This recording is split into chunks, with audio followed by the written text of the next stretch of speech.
Hey guys, I'm Tasha from travelandtash.com. Today I'm talking about why I live in South Korea. Now there are many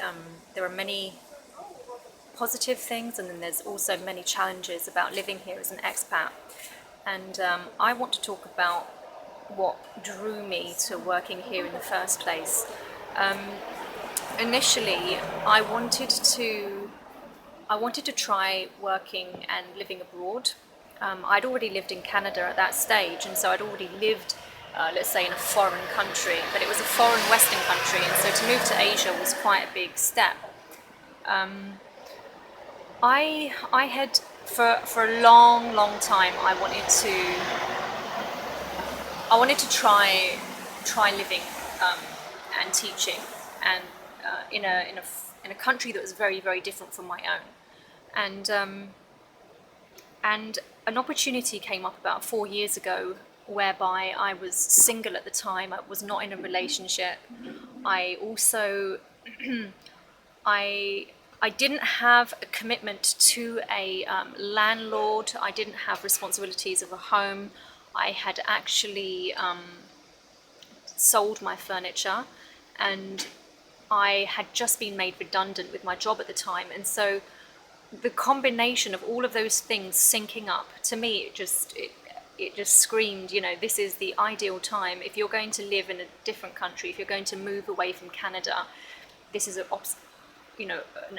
excellent opportunity to actually do that right now. And so that's what I did, is that within 2 months I had lined up a job and came to work in a city in South Korea called Pyeongtaek.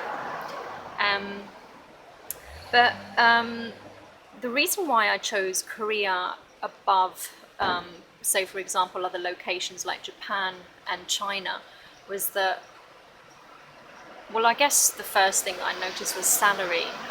So I came here to work as an English teacher, which is what a lot of expats do.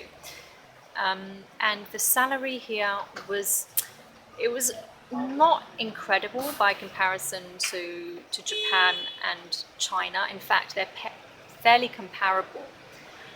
But what I liked about South Korea was that the cost of living here is very low. And what that means is that it's easy to save. And so if your intention is to come to South Korea and to save money, maybe you want to start a new business venture, or you're saving for a house, or whatever the case is, or you're saving to travel, then living in South Korea for a year or two, or in my case it's actually been 3 years now, it's a great way to save up money.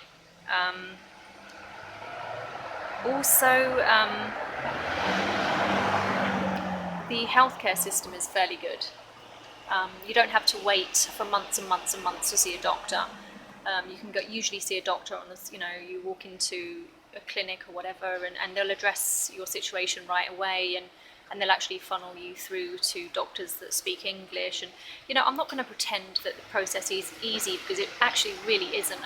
And to be honest, I avoid going to the doctor as much as I possibly can, and that's I just generally avoid going to the doctor because I don't like visiting the doctor, but also the fact that I don't speak the local language here. I don't speak Korean, and I guess it's not so much that the doctors don't speak English, because they do. It's just sometimes I'm a bit weary because the staff working with the doctors, so reception and things like that, may not be 100% proficient, and sometimes they'll you get funneled through specifically to the person that does speak English. But anyway, but all that said, the healthcare system is pretty good, and usually, you through your job you have to pay a portion. You have to make payments to be under a healthcare package. And anyway. And last but not least is location in Asia. Korea is a really good location from which to travel. Also, a a lot of noise here, a lot of noise, as you can hear. Like some of the motorcycles are really loud that go by. That it isn't all roses. It isn't. There are definitely many challenges that come with living here. That's probably a video for another time. But those are essentially the reasons why I moved here and why I happen to still live here. But anyway, I hope that gives you food for thought in case you are wondering or curious about moving to South Korea as an English teacher. I hope that gives you something to think about or consider before you come over. And just as a point of reference to comparing it to living in a different place in Asia. As you can see, my face is glowing. The humidity here is absolutely nuts. I don't know what the humidity is today. It's probably about 60%